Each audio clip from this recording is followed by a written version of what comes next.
Yes. Yep. Yes. So what's so are you saying, just to be clear, if we would need to make a decision so that when you go out, you're specifying when the plan would start, the dates, like if we decide to move them? No, I'm not necessarily looking for that decision right now. Matter of fact, I don't know that I'm here looking for any decision other than to provide you with a little bit of information on. Does it make a difference how you go out to bid? Not necessarily. They're gonna quote you as if you were gonna be with them for the full year. The reality is, in a fully insured arrangement, it's really more like a month-to-month contract. So it wouldn't make a difference, this is just informational, like if we provided you with direction. So you could go out, and if we decided to change the time frame, Yep. you'd have enough? Yep. Okay. Yes, we would. We wouldn't even have to make that decision right away. It could be for next year. If it lingered into 2019 and you were still not sure about, I mean, if we wanted to cut it off on 10/1, I would need to know that by, Right? spring or something. I think the point you need to understand, I just want to really make sure that Dan made, that you understand, that if you decide to do a shortened window for the renewal for next year, so like, let's say to go until September 30th, your rates that you're gonna probably have to budget for between October 1 through December 30th or 31st are even higher than what the rates are gonna get But- from January 1st to September 30th. So especially with this current budget, I think that's gonna be very difficult, seeing what the budget picture is. Does that make sense? It does, but the answer to the question was it wouldn't make a difference. Well, you're going to, no, for my proposals that we'll bring back to you for January 1 of 2019, won't necessarily care whether or not you're gonna stay with them for 10 months or not. What Tyler's point is, if October 1st, we are going to, if we're gonna have to go get quotes again, and there's going to be a renewal, there's going to be an event on October 1st if we decide to shorten the plan year, and in that event may come higher premiums from the competition again. So you need us to make a decision. I don't need it this morning. Okay. We don't I'm sorry, need it I'm now, not- but when we finalize the renewal and that's when we'll need a decision on time. You just need to know there's a budget impact if you decide a shorter time. And the budget impact is, if you shorten the time frame to like September 30th, for October 1st to December 31st, we'll have to budget even a larger increase for health So insurance. when do we need to make, what's the timing of? Probably October 15th, So, and do we have a board meeting? Yeah, October 15th, board meeting. so by October 15th, you need us to make that. And that's only if we, for sure, like WPS has come back with a solid renewal. If not, we're looking like we may need either a special meeting or something like that to talk health insurance, because they may not know by October 15th. So, I mean, I don't assume that the board couldn't make that decision. I don't want to hold things up if, just let us talk through that. And basically, we're just considering at some point, whether we want to move it up to get our numbers faster. Yes. Okay, I'm sure we have thoughts on that aren't going to change, right? So I have a question. But that's not the only reason why we would take it to the board. We have to come to the board because every year you determine you want to decide the HSA contribution. Yeah. So we're also talking about that on October 15th. We also have to, if there's any plan design changes, the board has to approve that as well. But So I don't want budget- you to think that's the only reason why we're coming back. No, I appreciate that. What I was asking is the decision on just moving the timing that would impact our current budget. If we already, I mean, it's pretty simple, like, do you feel not comfortable with getting your information by the last day of budget? And if you do, then we would, at October 15th, give you some direction. I'm wondering if we have thoughts tonight, because that would be helpful. Trustee Menta. So WPS is going to come back October 1st, but you're going to be asking other places too. That's correct. So you'll have information on October 15th from WPS and other healthcare providers. That is our intent, yes, ma'am. Trustee McKay.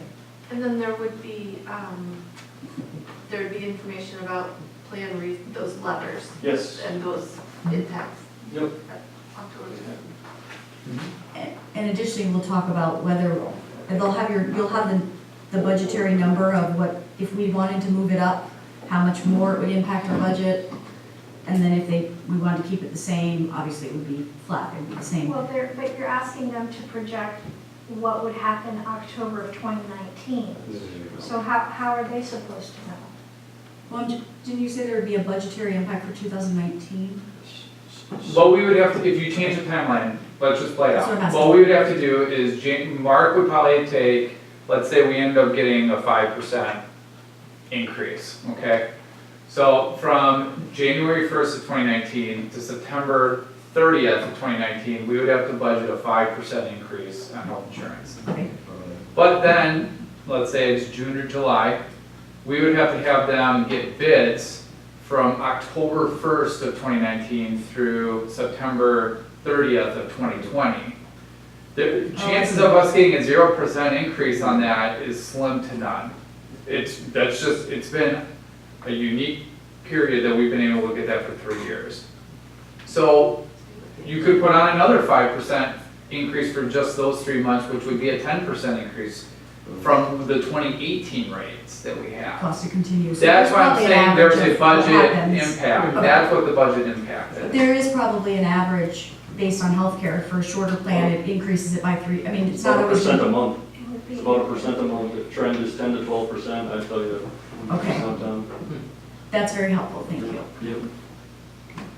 Trustee. Do we have to have our open enrollment? Does it have to start October? Or is it 30 days? Can it slide a little later? It can slide. It can slide. Most people, I'm sure you can understand, would appreciate information as soon as possible. They have spouses plans to consider, but yes, it can slide. There are some that go till Christmas. Yeah. But, you know, being good stewards of your employees and the administration prefers to get that information out as soon as possible. And we do everything we can to help support that effort. I have 2 questions. First is, do we have right now, I'm very familiar with limiting your, like Aurora versus, and you get a much better rate. Yeah. And it does cause discomfort, but right now, you just pick your provider. Yes. So we're in a Broad, PPO? broad network. We offer both a PPO plan and a high deductible health plan. Okay, not the HMO where you would stay in a network. Correct. Okay. And then my second question was, if the board has any, thoughts about moving that up, knowing it'll be a higher cost at something, it would be good to express it. I would rather have our numbers early, but I don't know that it's financially that important. But I would leave that up. I would like to hear from staff, because you're really the ones doing the projections. Yeah. And I think that that's more of, you tell us what would be, what are you recommending? I mean, if you're looking for our recommendation, I would keep it how it is now. That's Okay. the deductibles on that year, our fiscal calendars on that year. And we work with the Horton Group, especially once the summer starts. I'm in contact with them once or twice a month, asking about that loss claim ratio and other things. So we can project that in the budget and have a somewhat of a good idea. So it's not like we're throwing that number, you know, Yeah, out of the air. I was very So impressed that you came I back would with keep 10% it how it this is year now. as a It's much projection. more simpler, and that's what employees are used to. I'm comfortable with that. I know I was probably the one that asked that, but this is the first year I actually see like a difference between them. You know what I mean? Like, and so I feel like you are looking at that data. Yeah, we want to make sure to provide just that information in case you want to explore that in the future. Okay, thank you so much. Does anyone else have any thoughts? Okay. I would Just also in case- say that I'm comfortable with leaving it the way it is. I'm not comfortable with the X factor, so if that's helpful. Thank you.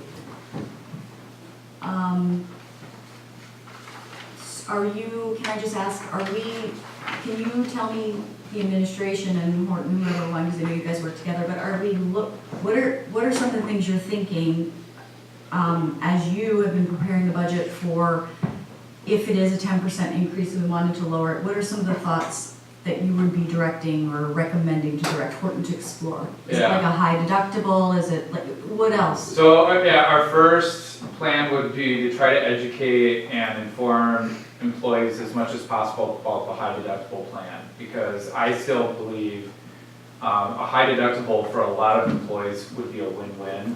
Not only does it save the village money, but I think it saves a lot of employees some money too. They just need to know how the program works. We have a lot of employees that have been here for a long time, and they like what's safe, and what's safe is the standard plan that we've had. By adding that high deductible option last year, it's just a new option that they're not as familiar with. So we're gonna do a lot more communication to try to get more people onto that plan. The second, we've discussed as far as changing co-payments. Right now, we have some pretty nice co-payments for some prescription drugs and that we would consider maybe increasing, which could have a few percentage changes or in our favor as far as the renewal.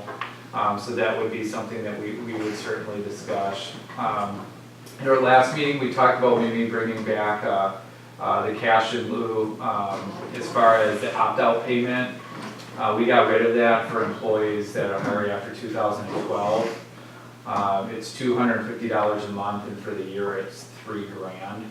So if we get enough employees that would be willing to take the opt-out payment, that could save the village on a family plan up to $25,000. So if you just get a few people that would be willing to do that, that would be, well, you can start doing the math. There'd be a few employees that already are opting out. For your knowledge, I'm one of them. That they would already get that opt-out payment. So I want to be just frank and transparent for that. But if we get enough employees for that, there could be a potential savings. So those are a few options that are being considered. But as Dan is informed, as far as network, we talked about network as far as what that difference would be for employees and co-insurance, deductibles. I mean, we've had an open discussion with all employees in those meetings. Can I ask Dan a follow-up, and then I just want everybody to hear this. Sure. When I was talking at the league with the rest of, for roundtable discussions, and this came up, we talked about wellness and high deductibles, and I would like your perspective and have the board hear it, but the opinion of that group and the league was the biggest change you get from wellness perspective is going to a high deductible plan, because people will utilize, they don't want to utilize their funds that you put in, so that's the opinion that they had coming from their insurance people, was the high deductible, is that what I'm saying, right? Yes, Yeah, with a payment into it like we had done last year. Yep. Was much more effective in guiding people, and then your plan rate goes down because you have a healthier, so anyways, I don't know, but like medication, it's hard for me because those are things that people need, so raising those fees, but if you're gonna do the same amount of money adjustment, and this is gonna make it, people tend to go to the doctor if it's free a lot. Yeah. So so can you give me your perspective on that? Nobody spends money like when it's their own money. We spend it different when it's somebody else's, right? So I think without a doubt, when these high deductible health plans that don't have any co-payments when you go to the doctor's office and don't have co-pays when you go to the pharmacy, and all of a sudden you're paying full freight for everything, it changes your mindset a little bit. And I think it can help utilization. I think studies would say, studies are all over the place. Some people say when you start having to pay for your own doctor's office and prescription drugs, some people don't take them. People don't go to the doctor's office. They don't stay on the prescription drug regimen. Because that rheumatoid arthritis drug, the first time you need Humira, is $3,000. Does it not cover, there's not a plan high deductible with No, that all your prescriptions that you're alluding to, the entire cost of the prescription drug goes towards your deductible. So prescriptions are oftentimes where people, an inhaler, $550 for a little Maxwell who's got, allergies. I'm on a high deductible plan, $550. I bought it and, whatever, but a lot of people can't. Anyway, here's the deal. It's good for some people, and it's not good for everybody. And I'm a big proponent of choice. I think there needs to be choice. In a group of 100 employees, you got 3 different generations in your workforce, you got people of different socioeconomic backgrounds making different amounts of money. They don't all have and want and need the exact same health care plan. Some want the least amount of money taken out of their paycheck, and they'll take the most financial liability with their health plan. Others hang on to co-pays like grim death. They'll pay extra money in premium out of their paycheck for a richer health plan. That's okay. What I care about is controlling your spend and educating your employee base on how to be the best consumers of health care. Because here's my last point around this. High deductible health plans don't avoid the $100,000 cancer. They don't avoid the $500,000 premature baby, right? And that all has gross impact on your renewals year in and year out. It helps the overutilization of the emergency room. It helps running towards the doctor's office for every sniffle and sneeze. But we are educating your group on the telemedicine benefits and talking to doctors over the phone for a reduced rate. So I don't think that it's this windfall of savings per se, nor am I suggesting that's what you're suggesting. Because also, it hurts your premium versus claims ratio. When you buy a lower cost health plan, you pay less premium to the insurance company. But you're still gonna have lots of claims, maybe they reduce a little bit, but when you have a lower premiums paid in and still lots of claims being paid out, it sort of hurts that loss ratio concept. And so, just ripping the Band-Aid off and going all in on the high deductible health plan, I like having choice, and I was thrilled to see us implement that the last couple of years. We had 9 people take it out of, 100? yeah, so you've got, I don't know, you have 70 people enrolled, 80 people enrolled, and 10% took the high deductible health plan on the first year. I'd love to see that double. But it's not for everybody. So, did I ever get to your point? I was just looking for trends, like if it would double, like with just education. I know the numbers are out there, and you're probably the most educated on those. It's the money, it's the work that Tyler and Mark do to, because that's what people look at, how much money's coming out of my paycheck,